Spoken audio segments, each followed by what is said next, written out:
నిరహంకారానికి నిలువెత్తు ప్రతిరూపాలు అలా ఉంటారు.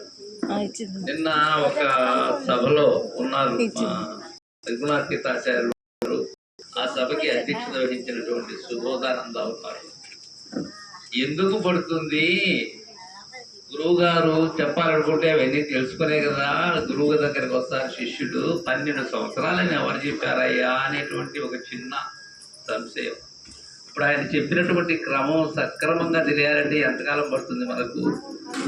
గురు గీతలో ఒక శ్లోకం రాదు నాకు, గురువు యొక్క ఘనత నాకు ఎలా తెలుస్తుంది? సాంఖ్యంలో ఏ సాంఖ్యము శేశ్వర సాంఖ్యమా నిరీశ్వర సాంఖ్యమా అన్న విషయం కూడా నాకు రాదు. ఆ లెక్క ఎలా వస్తుంది నాకు?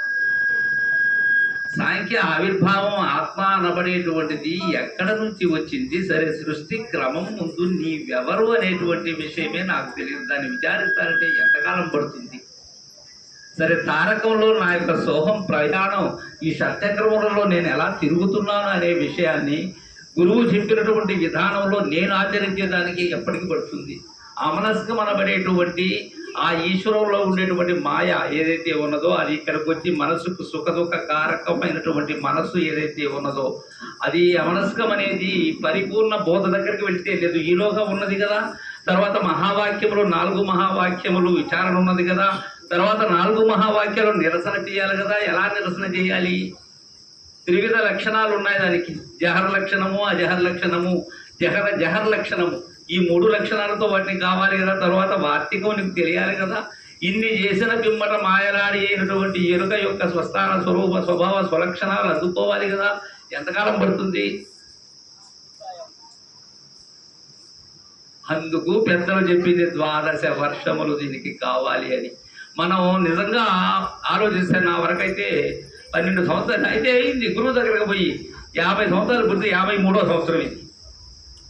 అయితే గురువు దగ్గర ఎంతకాలం ఉంటాను నేను? మొత్తం లెక్కేసే ఒక నెల కూడా ఉండు. ఎప్పుడు కనిపిస్తారు గురువు? కార్యక్రమానికి వచ్చినప్పుడు తప్ప గురువుతో మనకి ఇంకేమైనా పని ఉంటుందా?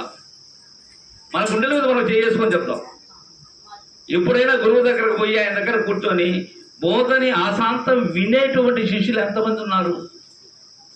అంటే ఇక్కడ నేనేం చెప్తున్నానంటే దాని మీద మనకు అమితమైన ఆసక్తి కలగాలి. ఆసక్తి లేకపోతే కుదరదు. ఆ ఆసక్తి ఎలా ఉండాలి?